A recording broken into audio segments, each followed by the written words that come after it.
What if Hollywood's most peaceful Western was born in darkness? I've always wanted to see the frontier. We all love Dances with Wolves, Kevin Costner's vision, Mary McDonnell's Grace, a story of beauty, spirit, and the wild. But behind the light was danger. Every reel risked disaster, every sunset hid betrayal, and one moment nearly turned legend into tragedy. Out on the plains, the wild wasn't just scenery. It was alive, watching, waiting. This is the truth they tried to bury. These are the 10 dark facts that will change how you see this classic forever. Yeah, it's just worth. Fact number 10, Hollywood said no, until 3 words changed everything. Before it was a cinematic epic, Dances with Wolves was a dusty manuscript sitting in a stack of rejection letters. Author Michael Blake, broke and struggling, wrote it as a novel. Dozens of publishers turned it down. The verdict was always the same: the Western is dead. But one friend believed, Kevin Costner. And Costner didn't just offer encouragement, he gave Blake 3 words that Blake would later call the key to everything: trust the wildness.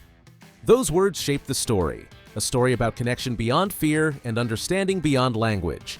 But Costner's connection to this tale ran deeper than anyone knew, and it would come to a head in one moment on set that nearly ended everything.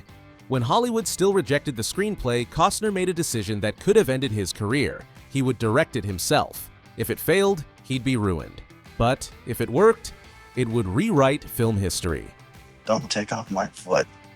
You rest easy, son. You'll keep your foot. Fact number 9, the truth about 2 Socks. 2 wolves, 1 dangerous past. 2 Socks, the wolf who bonds with John Dunbar, is more than a symbol. He's the heartbeat of the story. But behind the scenes, 2 Socks was 2 real wolves, Buck and Teddy. And according to several crew members, one of them had a troubling past, an incident on a previous set that left a handler injured. The production knew the risks but brought the wolf on anyway, believing that under the right conditions he could perform, and he did, but only under one unusual condition. The wolves ignored commands, refused food, and wandered off set, until they heard a single voice. That voice belonged to someone unexpected, Annie Costner, Kevin's young daughter. Her gentle calls and laughter calmed them when nothing else could. According to multiple crew accounts, Annie's presence became crucial to filming. But during the most important wolf scene of all, that bond was tested in a way no one could have predicted. Stay with me, we will return to Annie and the wolves. Fact number 8, Kevin's Folly, the 2 a.m. call that changed everything.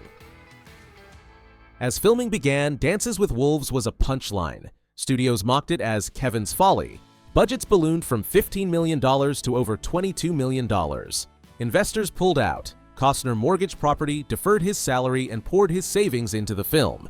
And then, one night at 2 a.m., his phone rang. The caller, believed to be Michael Blake, told him that one of the most crucial reels of film had been destroyed.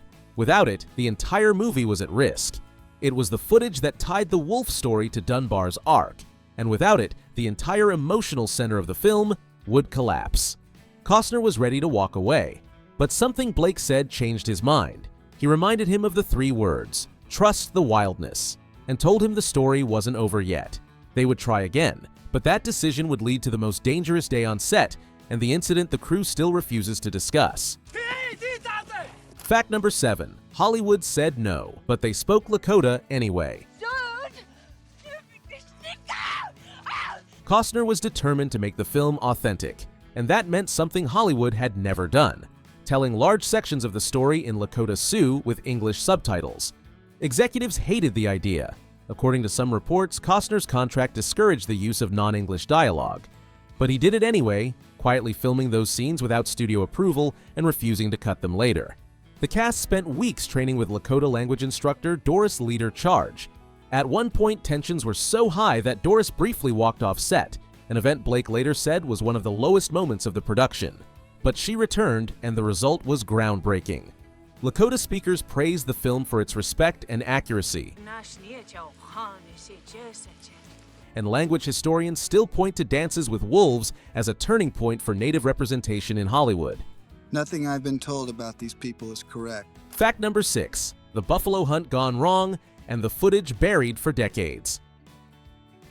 The legendary buffalo hunt was no special effects trick. Hundreds of real bison thundered across the plains. But according to several crew members, not all the footage was ever shown. For a few dangerous close-ups, the team used a rodeo steer disguised in a buffalo costume. During one take, that costume failed, causing a brief chaotic stampede that injured a wrangler and sent cameras tumbling. The footage was reportedly seized by legal counsel and never released. Was it because of the injuries, or because of something that happened in the seconds that followed? Crew accounts differ, but they all agree on one thing. That chaotic day set the stage for the incident at the heart of Dances with Wolves' most enduring legend. Fact number 5. The author who snuck into the movie and left with a secret prop. Michael Blake, the man whose words started it all, isn't just behind the scenes, he's in the film. He makes a cameo as a soldier delivering orders at Fort Sedgwick. But Blake also left with a memento, a feather from the set, which he kept for decades as a reminder of the story's journey from rejection to triumph. He later revealed that it symbolized the same thing Costner's 3 words had taught him: trust in what's untamed. It's also widely believed that Blake was the one who made that 2 a.m. phone call, and that his words in that conversation changed the course of production forever. Fact number 4. The twist of fate that made Graham Greene a legend. The casting of Graham Greene as Kickingbird wasn't a coincidence. Greene was reportedly hand-picked, not by casting directors, but by someone who read the script and believed Greene's quiet strength embodied the story's soul. His performance was so powerful it earned him an Academy Award nomination. And when studio executives demanded that the Lakota dialogue be reshot in English, Greene reportedly stood beside Costner and refused. Greene also knew about the rumored incident. In one interview years later, he almost revealed what happened, then abruptly stopped mid-sentence and said, "Some things are better left as legend." Fact number 3. The scene hidden in the director's cut that no one talked about. The theatrical cut of Dances with Wolves runs over 3 hours. But Costner's original vision, preserved in the 4-hour special edition, contains hints of the story audiences never saw. One scene shows Dunbar, the wolf, and a charging bison in a dangerous moment that contradicts advice from stunt coordinators. The original footage was reportedly destroyed in the same accident that wiped out that crucial reel, and the version we see is a carefully edited reconstruction. That reconstructed sequence is believed to be the closest thing audiences have to seeing what really happened. Are you all right? Fact number 2. Annie Costner, the hidden key to Dances with Wolves. In the final moments of Dances with Wolves, a small girl stands beside Stands with a Fist. Quiet, watchful, almost ghost-like in her stillness. That little girl is Annie Costner, Kevin Costner's real-life daughter. Officially, it was just a cameo. Kevin brought his family to the set, and Annie was given a small role as one of the village children. Nothing more. But something happened during filming that no one could quite explain. The wolves, trained but unpredictable, seemed to respond to her. When trainers struggled, Annie would speak softly and they'd calm. It wasn't rehearsed, it wasn't directed, it just worked. The crew began to whisper that she had a kind of quiet magic, that the wolves trusted her more than anyone else on set. Then came the day of the reshoot, the one filled with smoke, chaos, and live animals. Annie stood just off camera, watching her father work. What happened next has never appeared in any official production notes. The cameras were cut, the crew silenced, and NDAS signed. But those who were there still speak of that day in careful, reverent tones, of a sudden movement, a flash of fur, and a moment no one has ever forgotten. No one outside the crew knows exactly what happened, only that whatever it was, changed the story forever. Fact number 1, the final secret, the 3 words that still echo decades later.